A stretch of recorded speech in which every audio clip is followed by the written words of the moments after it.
And thirdly, we have Clara. What I like about Clara's writing is that she has a really lovely voice in her writing. She has a real command of sentences and tone. You do? No, you do. Don't give me that look. And I hope that comes across this evening. Clara.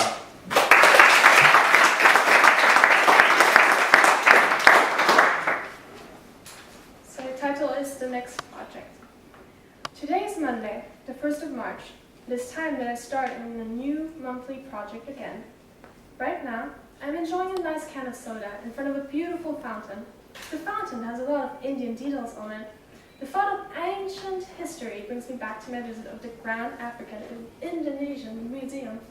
It is crazy to think of how many years have passed since their art was created. I think back to that famous item that the museum had, the hat which the people of those days used to carry food on. It was quite a nice and simple object, but still, it was fascinating. It made me want to spend hours and hours and even years in that museum, just staring at the case containing the special hat. Thoughtful, I take a sip of my soda and I realize that it is finished.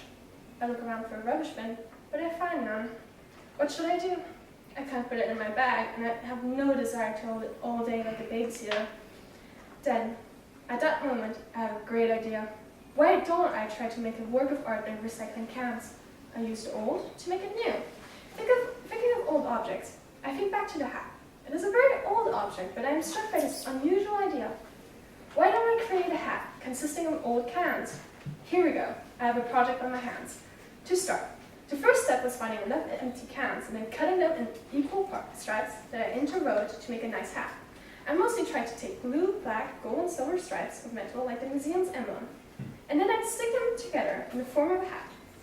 After a week of working, the hat was finished. However, I find myself unhappy with it. The hat is too dark and too simple. It doesn't have a life of its own. I think of adding brighter colors, but that will not change its simplicity into extraordinary art. I think of letting it stay just like it is.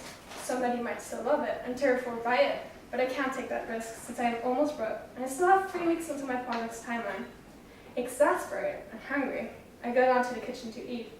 I look in the fridge and I find nothing. I look in the cupboards and I still find nothing. Annoyed, I kick the cupboard, and then a fruit bowl on the counter catches my eye. I take an apple carefully and start eating it with small bites. I return to my art studio. I look at the hat again, slowly. While watching, I finish eating my apple, and the vivid red color of the apple puts the pieces together. My hat should have a fruit in a half-empty nutshell. The fruits will be light, and the life of this piece. I can see my object now with great clarity. It is a hat, with a half-empty nutshell full of fruit perched on it. The nutshell is almost slipping off the surface of the hat, and some grapes are already over the edge.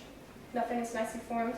That is not quite round. The nutshell is not straight, and the fruits don't have the measurements of real fruits.